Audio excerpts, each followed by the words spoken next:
வணக்கம் நண்பர்களே.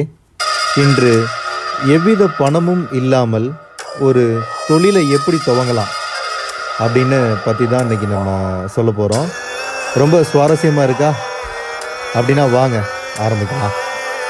உங்களுக்கு ஒரு எலும்பிச்சை ஜூஸ் கடை வைக்கணும் அப்படின்னு நீங்கள் ஆசைப்பட்றீங்க அப்படின்னா, உங்கள்கிட்ட எலுமிச்சை இருக்குது, கூடவே ஒரு பார்த்தீங்க அப்படின்னா எலுமிச்சை ஜூஸ் விற்கிறதுக்கு உள்ளான மேஜை இல்லை. இப்படி இருந்தால் என்ன செய்யலாம்? இதோ ஒரு வேடிக்கையான வழி. முதல்ல உங்கள் நண்பர்கள் இல்லை அப்படின்னா நம்ம குடும்ப உறுப்பினர்கள்ட்ட எலுமிச்சை இருக்குதா அப்படின்னு நம்ம கேட்கலாம். அடுத்து அவங்க ஏன் எலுமிச்சை கொடுக்கணும் அப்படின்னு யோசிக்கலாம்.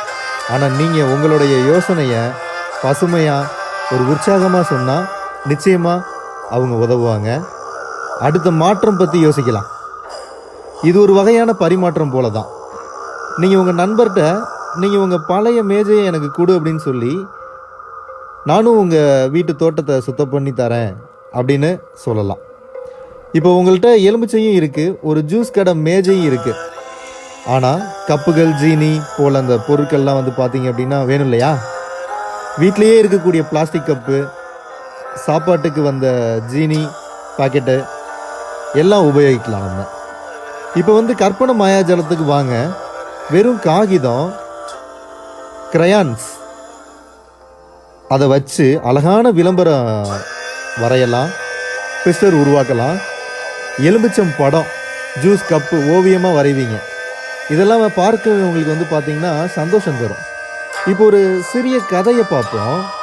டாமின்னு ஒரு சிறுவன் இருக்கிறான். அவனும் ஜூஸ் விற்க ஆசைப்பட்டான். பணம் இல்லாததால் அவன் தன் நண்பர்கள்ட்ட வந்து பார்த்திங்கன்னா உதவி கேட்டான். தாத்தா வீட்டு முன்னாடி ஜூஸ் கடை வைக்க அனுமதி கேட்டான். அவன் ஜூஸ் ரொம்ப டேஸ்டியாக இருந்தது மட்டும் இல்லை, அவன் புன்னகையும் அவனோட நகைச்சுவையும் தான் எல்லாரையும் கவர்ந்தது. அப்போ நண்பர்கள் வந்து பார்த்திங்க அப்படின்னா மிகவும் முக்கியமானவர்கள் நமக்கு. அவங்க உங்களது யோசனையை மற்றவர்களுக்கு சொல்லி பரப்பி வைக்கலாம்.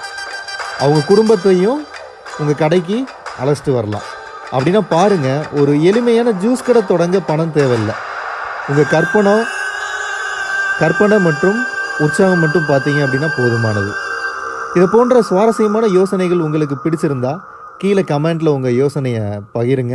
இல்லைன்னா நீங்கள் ஒரு சிறிய கடையை துவங்கி பாருங்கள். வெற்றிக்கான சாவி உங்கள் கையில் இருக்குது.